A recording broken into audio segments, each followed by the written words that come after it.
Hello, how are you? Welcome back to my channel. How are you doing? Today we're talking books, or I'm talking books.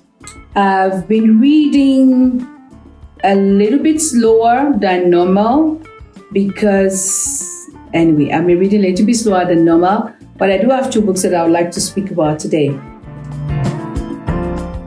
Welcome to Coffee with Temi. You got your coffee ready? It's springtime, so we're taking things easy. Okay, I'll just have cold coffee. Someone's asked me what am I going to do, but I can drink hot coffee any time of the day, but I'll have cold coffee instead. So for today's cold coffee. So, welcome to Coffee with Temi. And how are you? Have you got your coffee ready? Let's go. Today I'm talking about two books that have something in common, but which doesn't really look like they actually have something in common. And I didn't notice this until I was getting ready for this. I'm looking at A Fair Warning by Michael Connelly and Red Bones by Anne Cleeves. Now, both of them are about history. It has to do with history, but in different ways. In A Fair Warning, should I take Fair Warning first? Yes, let me take Fair Warning first. In Fair Warning itself, even though it's actually an online newspaper, okay? And what they do is to give fair warning to the public. So they are like a consumer watchdog, right? But without actually helping consumers in the beginning. What they do is after consumers have been scammed, they then expose the scammers. So that's what they do. So one of the journalists that work there is actually a character that has been in one or two of Michael Connelly's book. Michael Connelly has written quite a number of books. He's one of my favorite authors. He has written Lincoln Lawyer, which you might have heard me talk about, or you've watched it, or you've read it. And he also is the writer of the book that the series Bosch is based on. Harry Bosch is a detective thing on TV. I don't know if the series is still running. So this guy is also one of the characters. He's a journalist. And what happened, or what got him into this, he didn't kill anyone, but he was involved at one time with somebody who got killed. And the way the police came to him got him interested. I always say, excuse me, one person that I think you really should not get into a fight with is a journalist, especially an investigative journalist. Anyway, so his interest was, his curiosity was engaged when this came up, and it was all about how did this woman die? She didn't, she wasn't that kind of person, or she was that kind of person. What's going on here? And turns out it has to do with a search for where she came from. And I don't get it, but people do have this, some people, not everyone, is consuming, I think it's consuming need to know where they come from.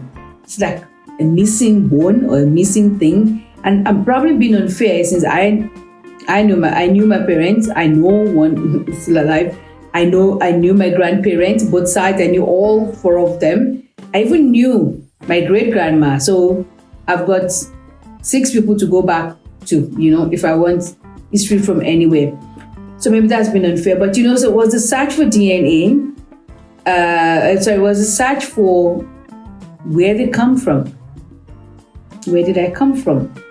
Where did I come from? That was the whole thing. And landed them. It ended in women dying.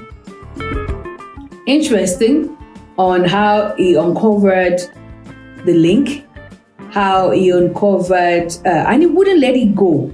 The thing with this author is, with this journalist is, once he sticks his teeth into something, he just wouldn't let it go. He had to go all the way to find out. Even when everybody thought it was all done, Jack, that's its name, Jack wouldn't let it go. So interesting. Not gory death. I mean, people died, so I don't think there's anything nice about accidental. No, not even accidental. Being killed. Murder is never nice, but it's not like the gory stuff of what's his name. So that's Fair Warning by Michael Connelly. And then I've got Red Bones by Annie Cleave. Annie Cleave, I actually started reading this book on my e-library, and it expired and I couldn't finish it. So I've had it hanging for like 3 or 4 weeks before it came back to me and I was able to finish it. So it's about history. Somebody trying to not cover, you can't cover up history. That's the thing with it. You can deny it. You can deny, by denying you try to rewrite it. This is actually what happened and it wasn't like this and all of that. But you really can't cover it up. In order to do that, you're probably going to have to, it's like once you tell a lie, you've got to tell another one and another one, because it becomes a web of lies, There's no way to get out.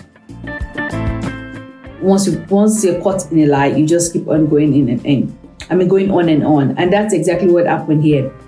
There is a series on TV. Okay, we're not talking about it. I'm just going to use this as an example for the book. I don't know if you watched it. If you have, you will realize what I'm saying. Midsommar Murders. Have you watched Midsommar Murders? They're all small villages, and yet people keep dying. And you wonder, how come there's anybody left in this place? How come? They've killed some, because one person doesn't die. Once one person dies, that's how it starts with poop, poop, poop. People just keep dying. So in Red Bones, and again, like Midsommar, there's always some history somewhere, In Red Bones, it's about trying to deny or trying to cover up. I think it's more cover up. Trying to cover up history that has happened. And in trying to cover it up, you sometimes forget that people have long memories. People have long memories. And once a lie has started, you need more lies just to cover it up. Once you've been caught in a lie, you need more lies to cover it up. And that's exactly what happened. So this is a story about a woman who in her heydays was, the chick in town. So it's about an old woman, well, old now, but who in her heydays, and the men around her, and the things that went on. I think that's all I can say, because anything else I'll give away who the killer is. And again, it's set in this very unassuming place, as our books are. I keep thinking the environment, the surroundings are going to be bleak when you see them. But she paints our books in such a way that they don't read bleak to me, But you have fog descending and nobody can see where they're going. They're in a car. They cannot even see the face of the person beside them. And it sounds dark, but somehow my imagination is not dark. It's not dark. I just love this woman. I'm glad I found her. So that's Fair Warning, Michael Connelly, and Annie Cleave's Red Bones. Now, I've started on my Eastern books, Eastern writers, Indian and Pakistani books that I said I was going to read. And I started with Loss of Innocence. It's not from the beginning, right from the beginning, it's not reading like I thought it was going to be.